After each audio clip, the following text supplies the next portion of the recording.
Hey guys, welcome to the Liberal Hivemind, a channel solely focused on exposing the abundant hypocrisy of the left. There's a very weird phenomenon when it comes to left-wing politics across the globe, frankly. There's an element of moral superiority, grandstanding, and control of popular culture that creates the notion of vote blue no matter who. And so you have these virtue-signaling leftists who, quite hypocritically, vote against the exact things that they preach about. It's a notion that we spoke about for a very long time, and probably the best example is Biden's cabinet picks, which continue to be an absolute PR disaster, at least for those that are paying attention. We all know most people who vote Democrat don't exactly pay attention to the actual details and nitty-gritty of politics. They just vote for whoever Taylor Swift told them to vote for. And that's of course a little bit ironic considering Taylor Swift, through her writing of music, seems to have a pretty bad track record when it comes to picking men. But this notion of I'm a liberal, I'm a progressive, so I'm going to vote for the establishment Wall Street candidate has been fully exposed in the recent news cycle. Janet Yellen, another pick made by the Biden team to be in his cabinet, is revealed to be running the same political pay-for-play racket that Hillary Clinton got crucified for back in 2016. Speeches in Wall Street to the tune of millions of dollars. But I'm sure she was being paid millions of dollars to speak in Wall Street because she must have had some great insight into the world of trading and finance. It's definitely not influence peddling, of course. And so on this video, once again, we gotta expose this whole thing, folks. We gotta go after the hypocritical leftists and the way they vote. But before we get into any of it, please make sure to leave a like, a comment, subscribe, share the video as much as possible. We are still shadow banned by the YouTube algorithm, hidden from non-subscribed viewers. Now with that out of the way, let's roll the tape. Alright, so we got this piece right over here from Politico.com. Janet Yellen made millions in Wall Street corporate speeches. Yellen and other Biden cabinet nominees reveal earning large amount in financial disclosures that could complicate their relationships with progressives. In the past 2 years, pay attention, 2 years, President-elect Joe Biden's pick to be Treasury Secretary, Janet Yellen, has raked in more than $7.2 million in speaking fees from Wall Street and large corporations, including Citi, Goldman Sachs, Google, City National Bank, UBS, Citadel LLC, Barclays, Credit Suisse, Salesforce, and more. Folks, $7.2 million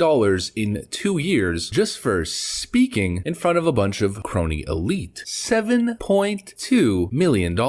And this is exactly what people absolutely despise about political figures. Do you know how hard you need to work to make $7.2 million in the real world? Whether you're incredibly successful or not, in any job, you gotta work real hard developing a clientele. You need a lot of clicks, a lot of sales to make that kind of money in revenue that's going to your pocket outside of all expenses. Politicians, especially politicians with the right connections, can literally show up. Just their mere presence and connections politically gets them paid an absurd amount of money, as the rest of the people live in the real world. It seems as though too often public servants, because of course that's what politicians are, people who serve in office are supposed to be serving the American people, all too often seem to be serving themselves and their families. We know that's an issue with the Bidens, and of course, by extension, it's an issue with everyone around Biden, seemingly. Yellen's financial disclosure is one of the 3 filed by the Biden team at the end of 2020 that could become politically problematic with the left wing of the Democrat Party when confirmation hearings begin in January. A Biden transition official said they filed the forms midweek before the Office of Government Ethics posted the form late Thursday, New Year's Eve. Yellen, the former chair of the Federal Reserve, brought in nearly $1 million,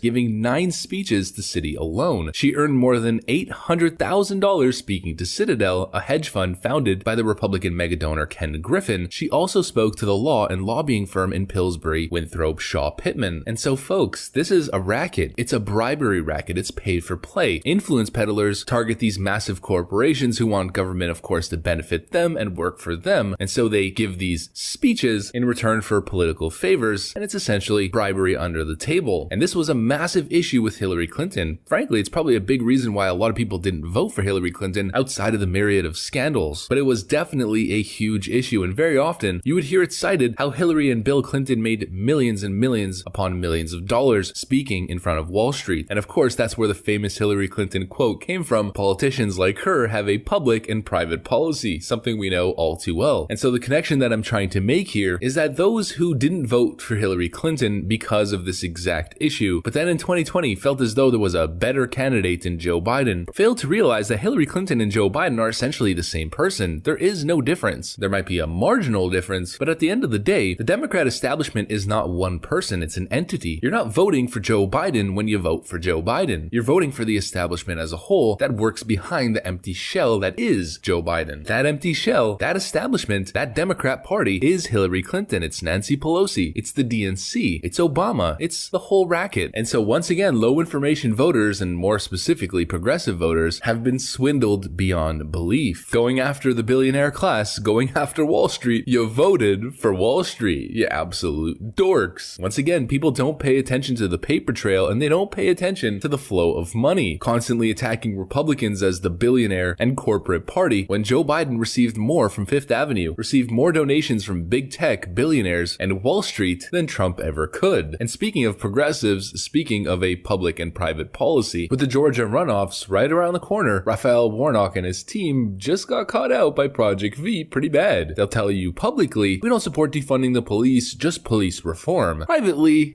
not so much. Check this out. He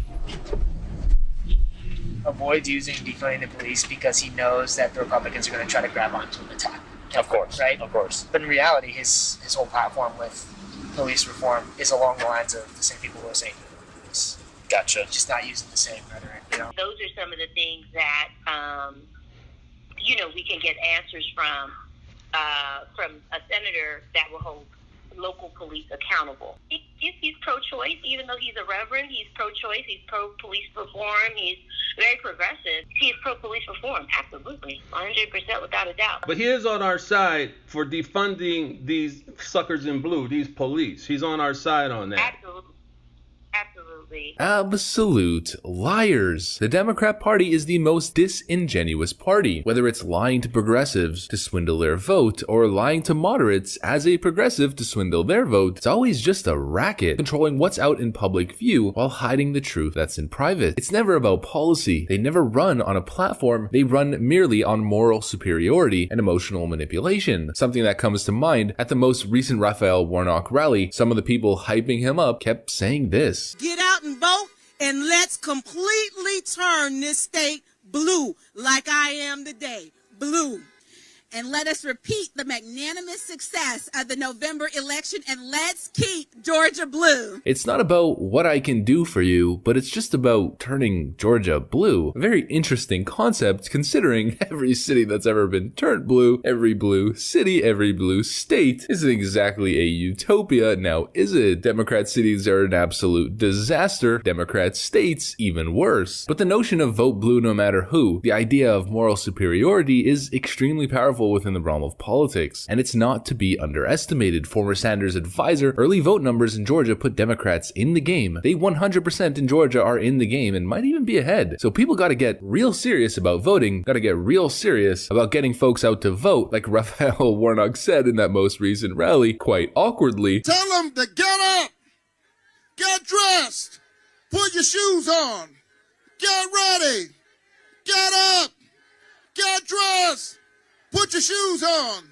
get ready, get up, get dressed, put your shoes on, get ready. So take Warnock's advice and get people out there to vote. And if you're feeling disenfranchised, if you're feeling like your vote doesn't count and the whole system's rigged, well, Kristi Noem has a message for you. Listen to this. I've never made a good decision when I've made it out of emotion or out of anger, and that they need to get over themselves. They need to recognize that there's real consequences to this election, that they need to show up and vote for the people that have consistently defended their rights, their freedoms, and that's David and Kelly, and that we need them in Washington, D.C. to continue to protect our way of life. So get over yourself and show up and vote. That's what I got for you. Hopefully you enjoyed this video. If you did, please make sure to leave a like, a comment, subscribe, share the video as much as possible. We are still shadow banned by the YouTube algorithm, hidden from non-subscribed viewers. So the best way that you can support me is, of course, by sharing the video as much as possible with new viewers so that we can grow without YouTube. And please put some effort in supporting other independent content creators out there as well, especially within the political realm, since a lot of people are doing much worse than I am and are providing some great content. So support the little guy, support the independent creator taking it to the media. Now I gotta get back to work, of course. I want to thank you guys for watching, and I'll see you on the next one.